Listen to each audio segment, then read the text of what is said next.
স্বল্প উপকরণ দিয়ে কিভাবে দুর্দান্ত জিনিস তৈরি করা যায় সেটাই আজকে তোমাদের সাথে শেয়ার করব। আবারও নতুন একটা রেসিপি নিয়ে হাজির হয়ে গেলাম।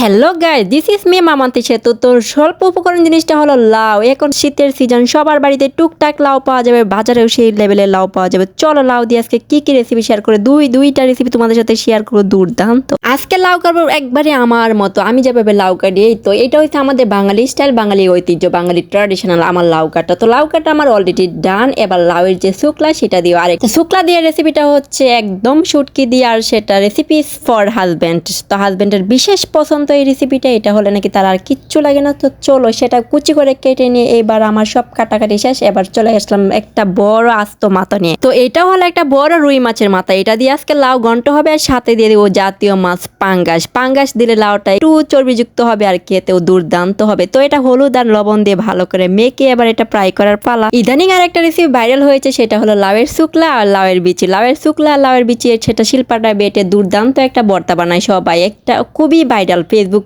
মানে স্ক্রল করতে গেলে সবার আগে এই রেসিপিটা চোখে পড়ে, কারণ এখন শীতের সিজন, প্রচুর লাউ পাওয়া যাবে। আমি এটা ট্রাই করিনি, কিন্তু নেক্সট টাইমে ট্রাই করতে পারি। গাইস, পয়সা দিয়ে জিনিস কিনে আনবেন, সেটা কেন ফেলবেন? সেটা পুরাটাই খাওয়ার চেষ্টা করবেন যেন পয়সাটা হালাল ভাবে হয়। তো মাছ আমার অলরেডি ডান। এই তো রুই বাটা দাঁড়িয়েছে। এবার চলে গেলাম শুকলার রেসিপিটা তৈরি করার জন্য তোমাদের সাথে। কথাই বলে বাঙালি মাগনা পাইলে আলকাতরা খায়, আর আমরা তো বাঙালি জাত, পয়সা দিয়ে কিনে আনছি, সেটা কেন নষ্ট করবো? অবশ্যই হালাল করে দিব। তো আমার এইদিকে মশলা দিয়ে কষিয়ে ডান। এবার এখানে আলু আর শুকলাটা লাউয়ের সেটা দিয়ে এবার এটাকে পারফেক্ট ভাবে কষিয়ে কড়া ফ্রাই করে নিতে হবে। কালারটাই দেখতে পাচ্ছ, এটার মধ্যে কিন্তু বেশি পরিমাণে জাল দিতে হবে, কারণ শুটকি মানেই ঝাল ঝাল, জাল হলেই অসাধারণ। আমার কিন্তু অলরেডি এটা শুকলা মানে চড়চড়ি যেটাই বলো না, একদম ডান। আমি এটাকে ভাজা করে চড়চড়ি করে নিয়েছি, একদম লাল টকটকা ফ্রাই হয়ে গেল। অনেকেই বলবে এগুলাও খাও, কে কি বললো না বলে, এগুলো মাথার উপর দিয়ে জারিয়ে সামনের দিকে এগিয়ে চলো, কিভাবে তোমার দিনগুলা সুন্দর হবে। ঠিক আছে, এবার লাউ রান্না করবো। লাউয়ের জন্য এখানে কাঁচামরিচ বাটা, পেঁয়াজ বাটা আর জিরা বাটা দিয়ে ভালো করে মশলাটা কষিয়ে নিলাম। তারপর এখানে হাফ চা চামচ হলুদের গুঁড়া, ধনিয়ার গুঁড়া, সজের গুঁড়া, লবণ স্বাদ মতো। এবার আরেকটু পানি দিয়ে সুন্দর করে মশলাটাকে কষিয়ে নিতে হবে। তো মশলা আমার কষানো ডান। এবার আস্ত বাটা রুই মাছের মাথাটা আর পাঙ্গাসের টুকরাগুলো ভেজে রেখেছিলাম সেগুলো এখানে দিয়ে এটার সাথে সুন্দর করে কষিয়ে নিব ডাকনা দিয়ে ডেকে। মাছের মাথা নিয়ে আর ঝামেলা অবশিষ্ট পোহাতে হবে না। মাছের মাথা দিয়ে মুড়িকণ্ড ওই দিন দেখে দিলাম, আজকে দেখে দিলাম লাউ রান্না। তাহলে মাছের মাথাও খাওয়া হবে, লেজও খাওয়া হবে, সবই কিন্তু খাওয়া হয়ে যাবে। এবার লাউ দিয়ে সেটাকে একবারে ডাকনা দিয়ে ডেকে দিব, কারণ লাউটা বেশি হয়ে গেছে। ডাকনা দিয়ে ডাকার পরে দেখবেন কি হয়ে গেল, কি থেকে কি হয়ে গেল, একদম জলকে। একদম সহজ